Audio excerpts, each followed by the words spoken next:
je ne sais pas trop par quoi on va commencer. On aurait dû avoir 2 cérémonies. Mais maintenant, je sais par quoi je vais commencer. Je vais commencer à mon nom et au nom du ministre Ismaël Madior Fall par vous présenter nos excuses. Nos excuses parce qu'on aurait dû avoir 2 cérémonies protocolaires. Une cérémonie au ministère de la Justice et terminée par le ministère des Affaires étrangères. Et vous savez, l'État du Sénégal est un État très organisé. C'est un grand État. Et dans les passations de service, les patrons qui dirigent la cérémonie et le protocole, ils s'appellent les inspecteurs généraux d'État. Et nous avons un inspecteur général d'État qui s'appelle Ibrahima Ndiaye, dont je voulais saluer le professionnalisme, la rigueur et le sérieux.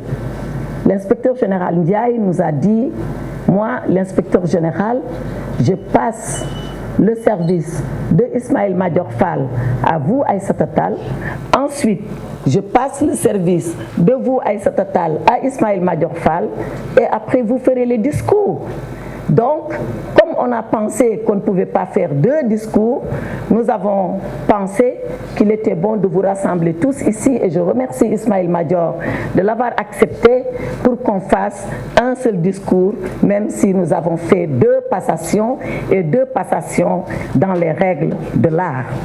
Maintenant, moi je suis un peu embarrassée parce que j'avais une allocution en tant que garde des Sceaux, ministre de la Justice. J'avais une allocution en tant que ministre des Affaires étrangères et des Sénégalais de l'extérieur sortant. Je vais confondre les 2 en une seule et même allocution. Et peut-être même que je ne ferai pas d'allocution du tout. Je vais juste dire les quelques idées que j'avais notées en repérage en tant que garde des Sceaux et quelques idées que j'avais notées en repérage en tant que ministre des Affaires étrangères et des Sénégalais de l'extérieur. Cela dit, vous me permettrez de souhaiter la bienvenue à vous tous ici présents. Bien sûr, en commençant par Ismaël Madior Fall, qui maintenant a pris les clés de la maison, je crois, et va finir de s'installer. Lui souhaiter la bienvenue en tant que ministre entrant, mais également souhaiter la bienvenue à Madame Annette Seck Ndiaye, quoique je n'aurais pas dû, puisqu'elle est chez elle. Elle est le ministre en charge des Sénégalais de l'extérieur. Souhaiter la bienvenue, et là je dois le faire, au ministre El Hadj Momar Samb, qui est maintenant le ministre auprès du garde des Sceaux, ministre de la Justice, en charge de la bonne gouvernance et de la promotion des droits de l'homme. Leur dire que nous sommes très heureux de les recevoir cet après-midi. À mon nom, mais que Ismaël me pardonne en attendant qu'il s'installe définitivement, au nom de tous les ambassadeurs ici présents. Et souhaiter la bienvenue à toutes ces personnalités, ces hauts fonctionnaires qui sont venus nous accompagner et nous assister cet après-midi. Je pense particulièrement à ces grands dignitaires de la justice qui sont là. Monsieur le procureur de la République, monsieur le procureur général vient de s'excuser parce qu'il a un jury à clôturer, et vraiment dire que vous êtes ici chez vous, même si moi dans quelque temps je ne serai plus chez moi. Mais ainsi va la vie administrative. Alors nous sommes donc réunis pour cette passation de service. Cette passation de service, comme je l'ai dit, dont la cérémonie, le cœur de la cérémonie vient de se terminer, mais dont une partie importante aussi se déroule là sous vos yeux. C'est la partie où le ministre dit un peu ce qu'il a fait. Et c'est la partie où le ministre dit ce qu'il va faire. Alors, avant de dire ce que j'ai fait ici aux Affaires étrangères, permettez-moi de vous dire ce que j'entends faire à la justice, parce que je crois que c'est important. La justice, c'est le seul nom d'un département ministériel qui porte le nom d'une vertu. C'est ce qu'on dit de façon très, très sommaire. Mais chez nous au Sénégal, et Ismaël Madior me le rappelait il n'y a pas si longtemps, le ministre de la Justice est le seul qui ne s'appelle pas ministre. Son titre commence par garde des Sceaux et ensuite vient le ministre. Alors je veux m'arrêter sur le garde des Sceaux. Le garde des Sceaux, je le disais tout à l'heure dans son bureau, c'est la personne ou la personnalité qui garde sous sa responsabilité les sceaux de l'État. Mais c'est quoi les sceaux de l'État? Les sceaux de l'État, c'est les cachets solennels que l'État appose pour authentifier tous les actes publics de l'administration. Et au Sénégal, nous avons deux sceaux. Le premier sceau que nous avons, c'est le baobab, que vous connaissez, que vous voyez sur tous les cachets de la haute administration. C'est un des sceaux de la République du Sénégal. Le deuxième sceau, c'est le lion passant, que vous voyez, ce lion debout, où on a l'impression même qu'il marche debout. Ce sceau-là, c'est celui de Monsieur le Président de la République. Or, il se trouve que le garde des sceaux au Sénégal, il garde le sceau de Monsieur le Président de la République, il garde le sceau du gouvernement, ensemble, le lion et le baobab qui symbolisent si bien le Sénégal. C'est pour ça que, avant ministre de la Justice et dans ministre de la Justice, une des fonctions les plus éminentes, c'est garde des sceaux. Parce que ça ne se voit pas tous les jours. Parce que les sceaux, ce n'est pas des cachets et des tampons qu'on rencontre tous les jours. Ensuite, vient maintenant la fonction de ministre de la Justice. Le ministre de la Justice, c'est le patron d'une administration. Le patron d'un service public qu'on appelle le service public de la justice. Et tous les jours, comme tous les services publics, vous en entendez de nos compatriotes qui apprécient le fonctionnement du service public de la justice. Mais vous en entendez d'autres qui n'apprécient pas le service public de la justice et qui portent des commentaires. Cela est de leur droit. Ce que je peux vous dire en tant que ministre de la Justice, c'est que je vais m'atteler à faire 4 choses. La première chose, c'est de rendre la justice transparente. En tout cas, les services publics de la justice, dépendant du ministère de la Justice, vont agir dans la totale transparence. Et pour cela, parce que nous sommes dans un monde de communication qui le requiert, pour cela, de façon régulière, de façon périodique, presque cadencée, le ministère de la Justice communiquera avec les justiciables et communiquera avec l'opinion. Et j'ai décidé, Ismaël, que je vais nommer un porte-parole du ministère de la Justice qui viendra et qui fera ce travail. Parce que les Sénégalais ont le droit de savoir comment marche la justice. Parce que les Sénégalais ont le droit de se poser des questions. Et parce que nous avons le devoir d'apporter une réponse à leurs questions. La deuxième chose que je veux qu'on fasse au ministère de la Justice, et je le ferai avec tous les services et avec tous les magistrats, c'est l'efficacité dans le travail. L'efficacité dans le travail. Très souvent, on a entendu, je le dis parce que je suis un acteur de la justice à la base, on a entendu nos compatriotes dire, oui, les magistrats, ils travaillent par demi-journée. Ils viennent le matin, ils tiennent les audiences et dès que les audiences sont finies, ils rentrent chez eux. Oubliant que parfois, il y en a qui restent jusqu'à des heures impossibles. Oubliant que parfois, le poids des audiences fait que quand on a fait la demi-journée, c'est comme si on avait fait 3 jours ou 4 jours de travail. Peu importe. C'est une observation, c'est un commentaire des Sénégalais. Nous devons nous arrêter, entendre et écouter le commentaire. Et voir dans le commentaire ce qu'il y a de vrai et le corriger et refuter ce qu'il y a de faux. Très souvent, on a dit la justice a trop de vacances judiciaires, 45 jours dans l'année. Les enfants de l'école rentrent alors que eux, les parents juges ou avocats, ils n'ont pas encore repris le service. Nous devons réfléchir à cela.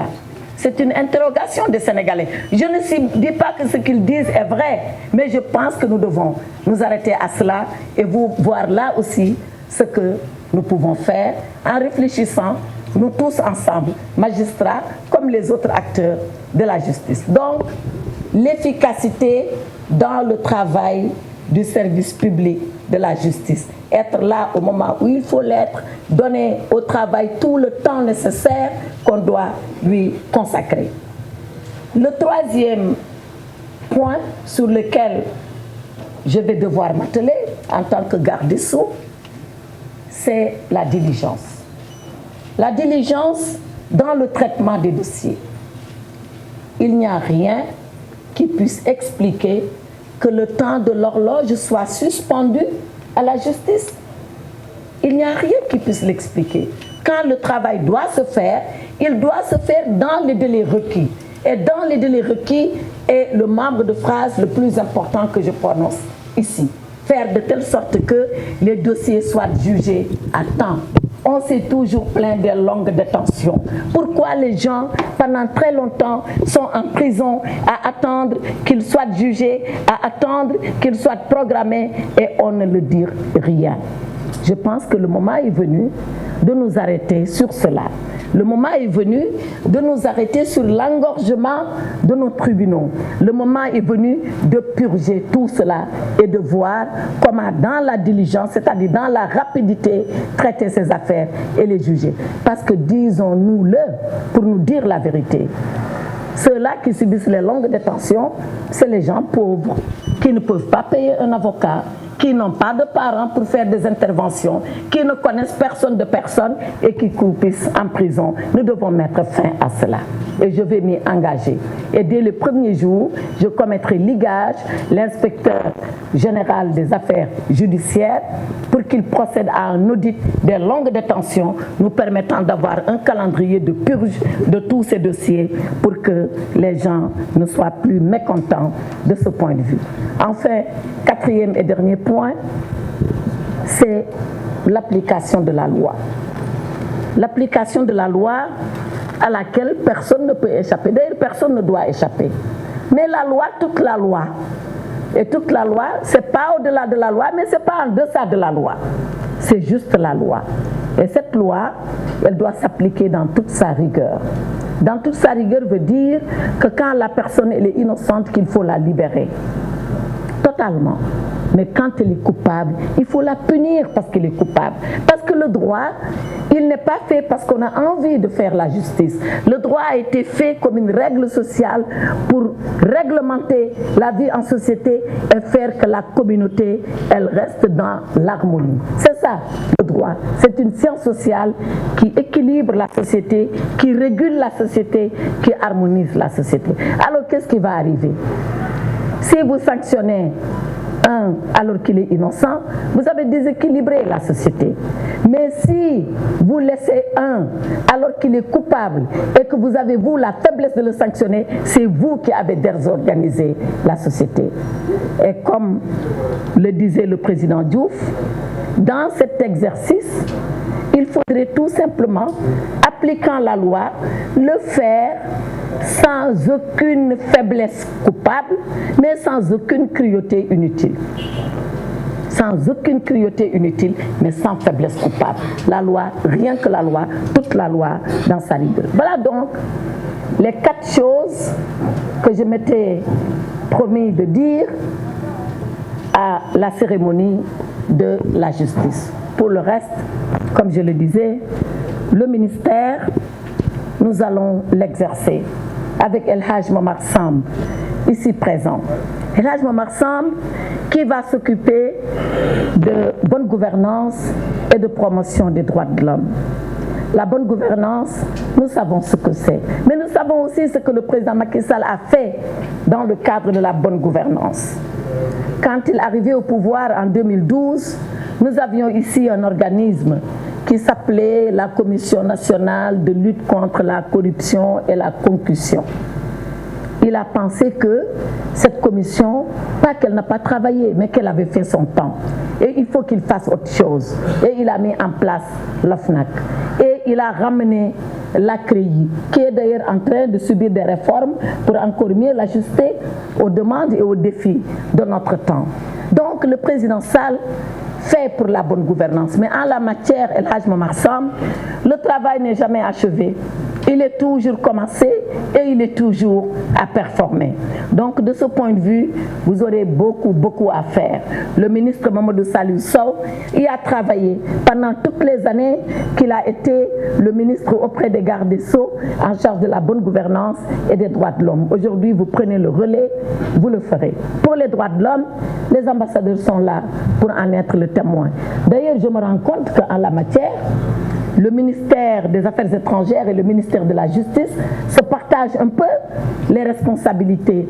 Parce que avant hier, quand quelqu'un s'est avisé à dire que le Sénégal a été exclu, il voulait dire Conseil des droits de l'homme, il a dit Comité des droits de l'homme mélangeant les deux organismes, Nous avons été deux à avoir fait des communiqués.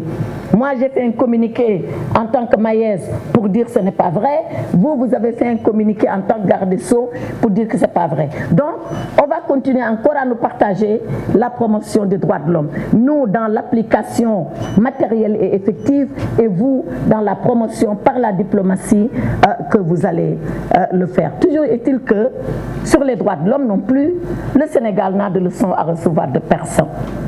Et dans moins d'un mois, exactement le 12 décembre, le président Macky Sall ira à Genève. À Genève, c'est la célébration du 75e anniversaire de la Déclaration des droits de l'homme de 1948. Et il y est parce qu'il a été invité par le haut commissaire des droits de l'homme. Mais s'il a été invité, c'est pour récompenser les efforts et les mérites du Sénégal dans la promotion des droits de l'homme.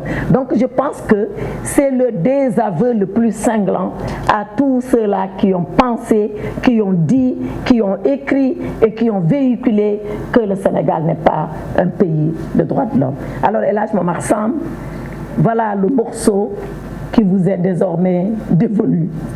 Mais pour vous connaître, je sais que vous le ferez de façon remarquable, avec beaucoup d'engagement, tel qu'on vous connaît. El Hadj Momar Samb, je le disais dans le bureau de Ismaël, je l'ai connu en 2011. 2011, on était Benno Siggi